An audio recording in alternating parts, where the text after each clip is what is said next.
Hello everyone and welcome to Sutton's Days. Today we are going to make some sourdough discard crackers. And I did a couple test runs of these and I had Phil taste them, right? Because he's my taste tester. And he's like, oh, these would be really good with hummus. So of course, this morning I had to get up and make a big old batch of hummus, right? And this is one of the crackers. And I can tell you, this is the perfect pairing. It is so good. It is so good. Okay. And that's all I can have of that. Okay. So, garlic breath. Don't care. It is just awesome. Homemade hummus. Homemade sourdough crackers. Using your discard, right? I've been working on my sourdough since the epic fail. I have fed it and fed it and fed it. I've divided and divided and divided. I had 4 different starters going. And it's like, okay, we have to use some of this. So we made sourdough discard crackers. And now today, I'm going to bring you along for the fun. It is so ridiculously easy. You'll wonder, why? Why? Before I get started on all that crazy fun, I wanted to share with you guys a little something. So with my epic failure video, right? Number 1, you guys are amazing. In case I haven't told you. You are absolutely amazing. The words of encouragement were fantastic. They kept me from getting totally discouraged with the whole thing. Trying to learn a new skill while I'm trying to train a new puppy. Nobody should ever do those 2 things at the same time. Never. But we're mastering it. We're getting there. It will happen. A lot of people suggested that I use a different flour. So I wanted to give you my reasoning on why I'm starting with, of course, the most difficult possible flour to work with. I am using hard red wheat that I'm grinding myself here at home, and that's what I am making my sourdough out of. That is what I hope to make my sourdough out of. That is what my starter is made out of, my discards and every, all that fun stuff. Because that is what I have on hand. Now, yes, I've also got white wheat berries, but it's wheat regardless, so it might have been a little bit easier with the white, because if memory serves, the white has a little more gluten in it. But I've got the wheat berries. I am going to learn how to use them, because that way I don't have to buy commercially ground flour. Yeah. I don't want the chemicals. I don't want all the stuff that they do to it. I want to be as close to the original product as possible. And because I have a lot of wheat berries around here, it doesn't do us any good if I don't know how to use them, right? So, I purchased my wheat berries from Palouse brand. I'll put a link down below. I was getting them in, I don't know, a couple pound packages, and I had it set up on auto delivery every couple months so that I could build up my storage. Then they started selling them in buckets, and so now I have the buckets set up on auto delivery so that I can store the buckets. Much easier. I don't have to be the one responsible for repackaging it. You know what I mean?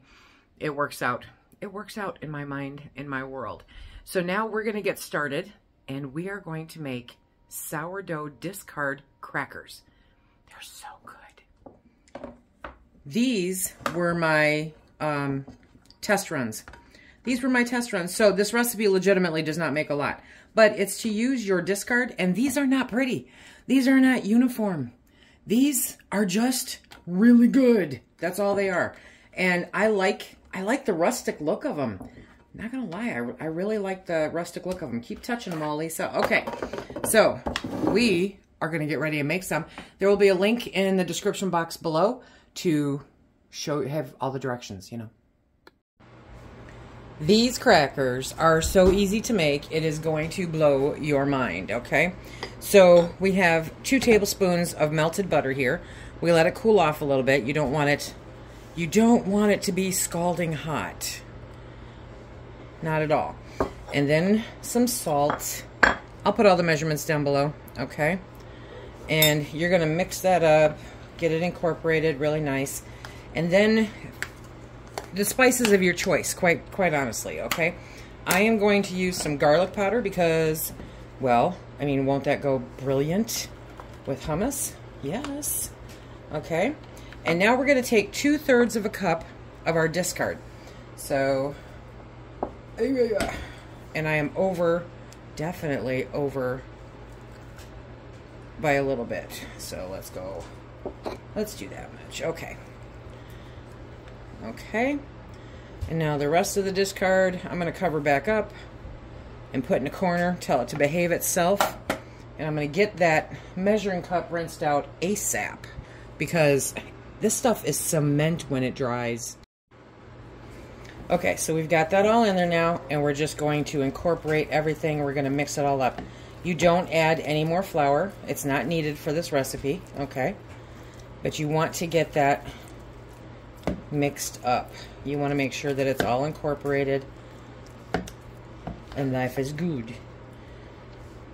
So, being somebody that hates waste, the one thing that always bothered me reading through all the stuff to do with sourdough is the discard. It's like, come on, it's got to be good for something. It is. It's good for a lot of stuff. And we're going to be trying a whole bunch of it. Yes, we are. While I try to work up to my perfection of sourdough, I could be 90 by the time it's done, but it might happen. You never know. Okay, so we've got that all there. And now we've got a baking sheet with parchment paper on it. And we're just going to sloop it right out, right? And the butter makes it super easy to do just exactly that. This is the hardest part for me, okay? Because you're going to spread it on the parchment paper. You want to try to get it even. So a silicone baking mat would probably work good too. But you want it to be thin, but you don't want that, okay? So this is the part that gets a little difficult for me. And so we're just going to struggle bust through this. Yes, we are. And we're going to try to fill the holes, but we're going to try to flatten out those really thick parts, you know? And hey, if I get stained glass crackers, I get stained glass crackers. That is the whole point of the rustic looking cracker, right? Right. Okay. So I'm just going to keep working it, kind of spreading it out a little bit. I mean, if you're very particular, this probably could drive you crazy. But I do believe that a silicone baking mat would make this a little bit easier. Yes, I do. Okay, so this might be a little holy, but that's okay. That is okay. Okay, so now we've got this. I've had the oven heat preheating.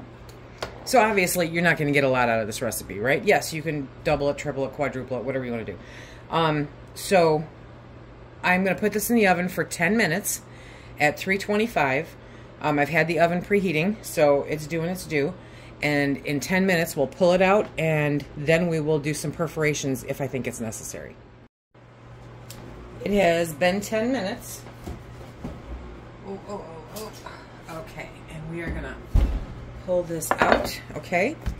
So it's definitely not cooked all the way through, okay? Wasn't expecting it to be. Now, if you wanted to go through and perforate it, you know what? I had to do a little digging, but I found my pizza cutter. That's as close to perforation as I get. So we're going to just do this, okay? And for giggles, we'll go that way. Okay, and now we're going to put these back in the oven. And this is where it gets a little tricky because it really depends on your oven, okay? So you want to check them. I'm going to put them in there for another probably 20 minutes because I really do want these nice and firm and crispy. Now you'll see the parchment paper there. Looks like it's wet. It's not. It's the butter. It's the butter, baby. Okay. So I'm going to put these back in the oven, and I'm going to put them in there for about 20 minutes, and then we'll see what they look like when they come out. It has been 20 minutes, and okay, so now we're gonna take a peek at these. Okay, nice, crispy. Yes. Okay, it's definitely better when you break them up like this, because I think the heat gets into it a little bit more. So I'm going to pull out my cooling rack and cool these, and then once they are completely cooled off, I will add them to the container for Phil so that he can enjoy them. These are, I mean, does it get any simpler than that? Now, if they don't feel crunchy, if they feel very doughy, okay, then you want to put them back in. Every oven acts a little bit differently. So it could literally take 20 to 50 minutes, depending on your oven, to get these cooked to the right consistency. Or maybe you just like them a little crunchier. But these, once they cool off, will be super crunchy. So that's good. That's good. This one is just a little bit because that's thicker. That one corner was thicker. And of course, they're still rustic. Hot. Okay. So these are sour discord. Okay. Sourdough Discord crackers. Super good. I hope you guys give them a try. We'll get around to the sourdough bread. We will. Until next time, everybody, be safe.